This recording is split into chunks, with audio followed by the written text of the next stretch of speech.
Hey there guys, and welcome back to another video. Today I'm going to be running you through the things I love and the things I hate about my Polo GTI. Let's get right into it.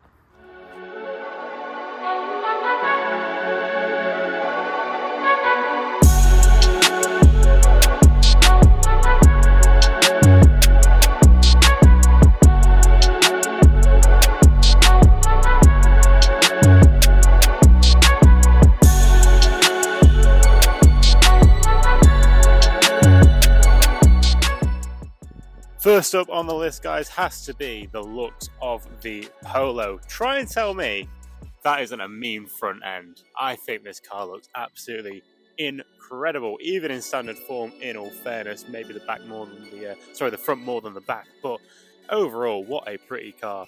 This car gets loads of compliments, loads of looks, and honestly, I think the front end looks better. Yeah, I'm going to say it. I think it looks better than a Mark 7 Golf. I think it just looks more angular, more aggressive, yet kind of pretty overall. And I know I've got a few things done to mine, but seriously, a little bit of a splitter, side skirt, bit of black on the front bumper, on the grille. It makes the car look incredible. I've obviously gone for like a Stormtrooper, angry Stormtrooper spec, but I think this car, when it's clean especially, looks really nice.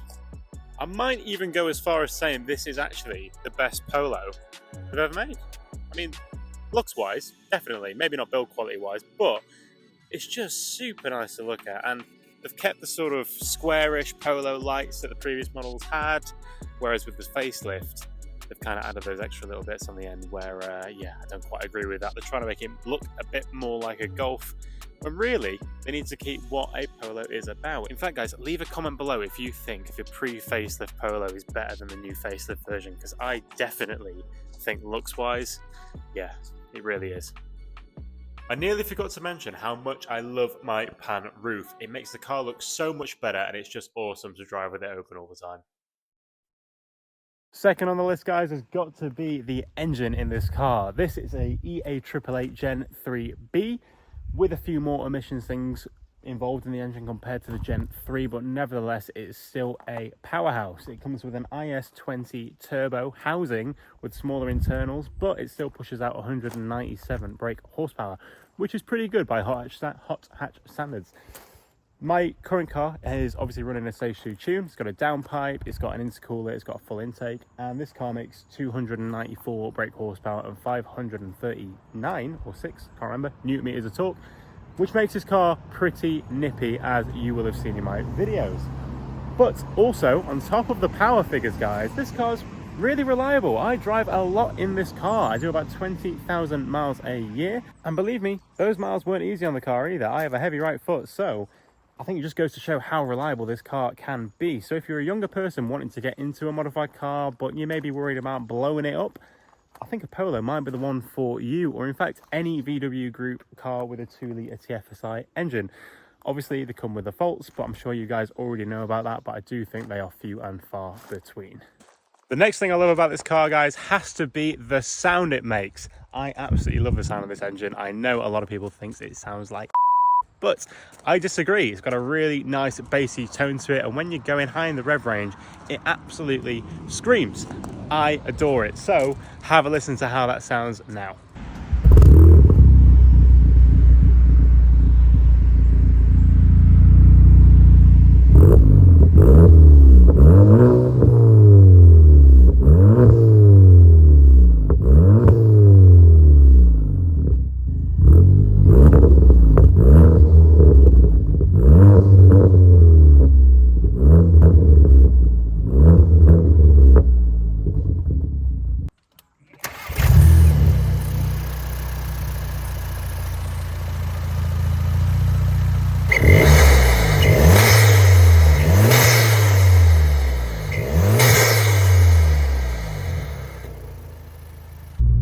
Thing I love most about the Polo has to be how it drives. This thing is an absolute rocket ship when it grips.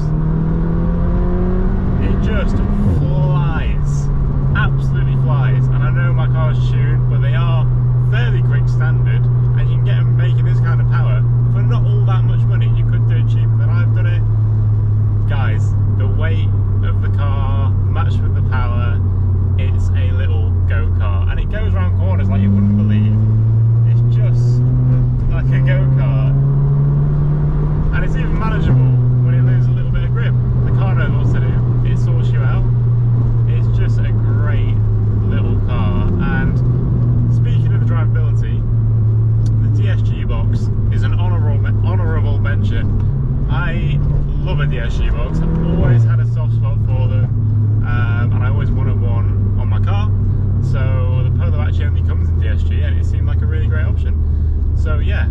when these boxes are matte, they are quick, and I mean, like, the downshifts are pretty much instantaneous.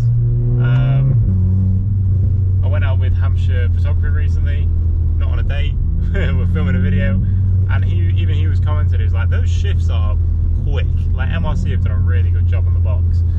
So yeah, I think as a package, just an absolute rocket ship, so good. I've moved on to the interior now, guys, because my next favourite thing about this car has to be the setup. I absolutely love how VW have designed this interior.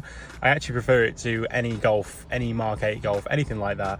It's minimalist yet sporty, and when you're sitting in the driver's seat, it does feel like it's all sort of geared towards you. The center screen is angled towards the driver, and everything just feels right. I mean, when I went to test drive this car initially, this was a few years ago, I just thought it felt so natural to me as a driver. I mean, I came from a Fiesta, and I've driven cars where I've just felt horrible they've just felt horrible to sit in. They've not felt like much thought's gone into it, but when you sat in the Polo, everything just feels right. Although there are a few negative parts about the interior, but I will get onto that later. Another one of my favourite parts of this car has to be this badge right here, because that isn't just a badge, that's actually a radar. Now, they first added the radar to the Mark 7 Golf, and it brought it down, I think, 2 insurance groups at the time, but this thing has saved me more times than you could imagine. When you're just kind of wandering off, looking at the pretty countryside, and next minute, car's braking in front of you.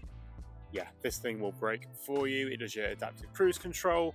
That actually has to be my favourite feature of the car.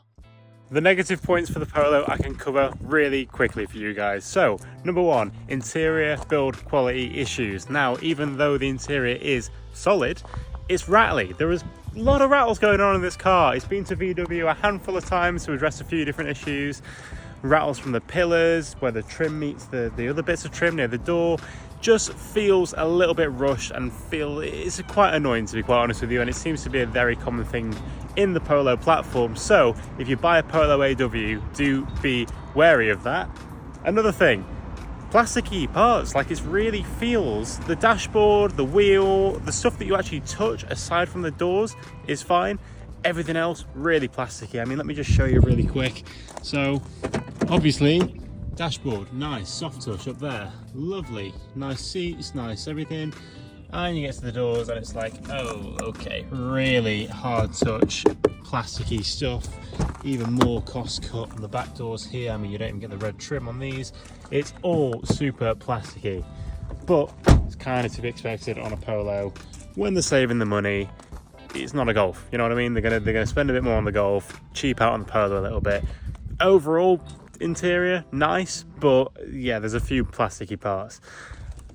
The other thing I don't like about this car, or I should say didn't like about this car, is the standard suspension. So obviously I'm on KWV3 coilovers. A big part of that was that the standard suspension sits super high from the factory, and I mean, like, if you look at this wheel gap now, it was genuinely, this edge of the arch here will have been about probably here actually, like really high up, almost SUV-esque.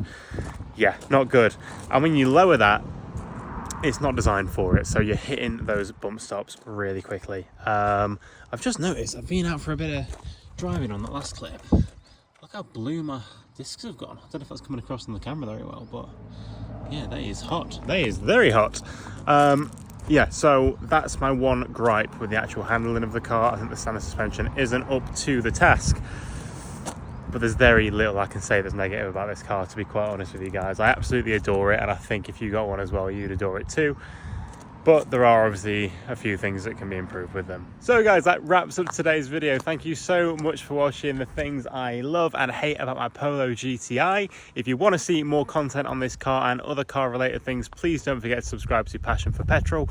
My name's Ed, and I'll catch you next time.